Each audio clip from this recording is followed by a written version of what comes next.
Selecția celor peste 30 de lucrări evidențiază experiențele și încercările artistice în grafică și pictură. Acuarelele, desenele și pictura în ulei surprind temele favorite ale artistei, peisaj, naturi statice sau compoziții alegorice. Acuta ei sensibilitate este surprinsă în atitudinile reflexive și în substanța expresivă a picturii și a graficii sale, care sintetizează puritatea percepției artistice, dar și a exprimării ideilor.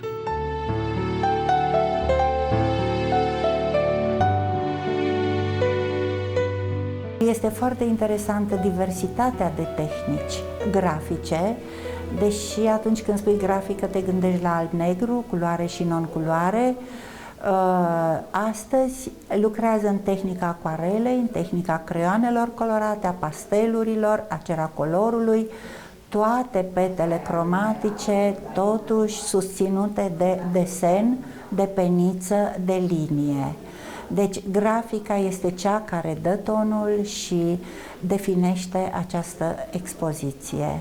Și ca tematică este diversă, aplică culorile de apă, fluiditățile acuarelei la peisaje, peisaj de toamnă, apus de soare, peisaj marin, subiecte lirice, subiecte poetice.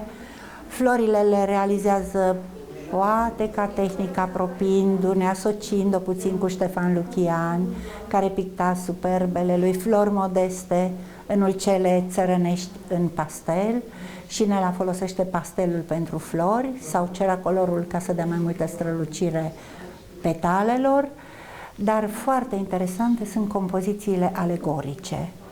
Folosește figura umană ca simbol, mâna, element de mesaj, elemente geometrice care sugerează stabilitatea, trecerea timpului, stabilitatea materialului, a vieții, a concretului, etapele, succesiunea lor în viață.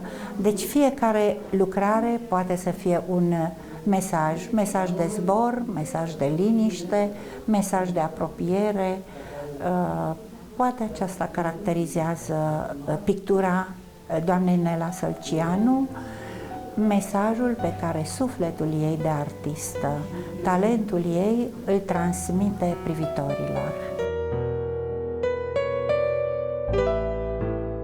Nela Marinela Sălcianu a urmat cursurile Liceului de Artă Marin Sorescu din Craiova la clasa profesorilor Ștefan Brădicianu și Costaș Cicios. Și-a exersat stilul în cenaclul artistic Constantin Brâncuș și de-a lungul anilor i-a adăugat valențele unui spirit sensibil, dispus să facă din artă sensul vieții.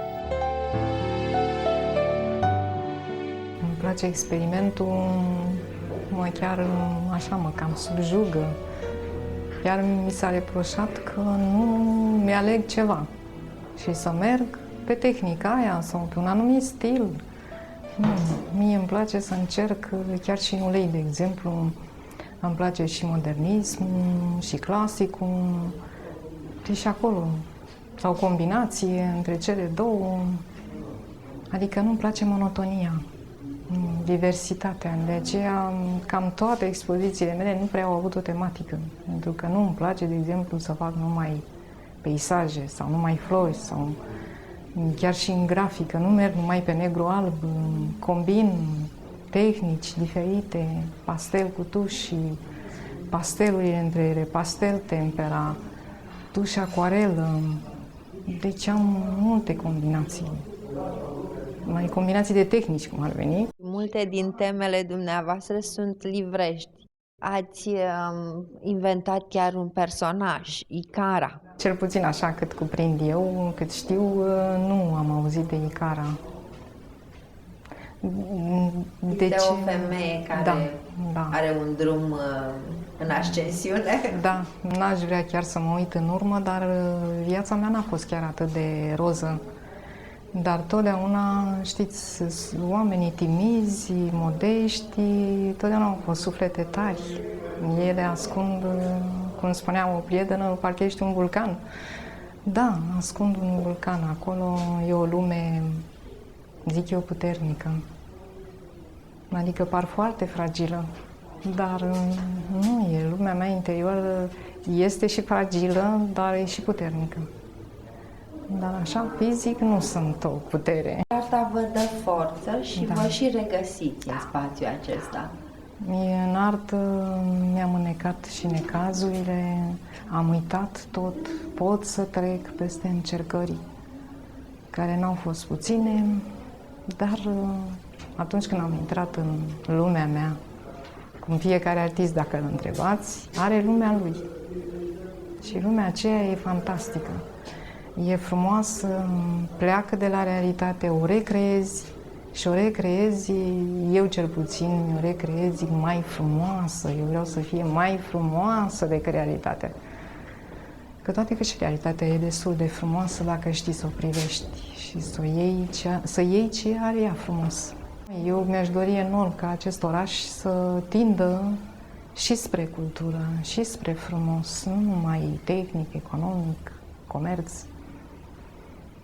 Să vadă și cu alți ochi lumea noastră reală, că poți să le combini pe toate.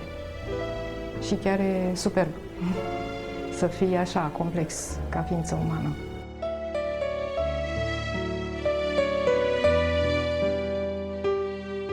A privit atentă și plină de curiozitate în jur, a contemplat peisajul, a imagina compoziții cu teme mitologice sau romantice, în care rigoarea desenului accentuează eleganța formelor.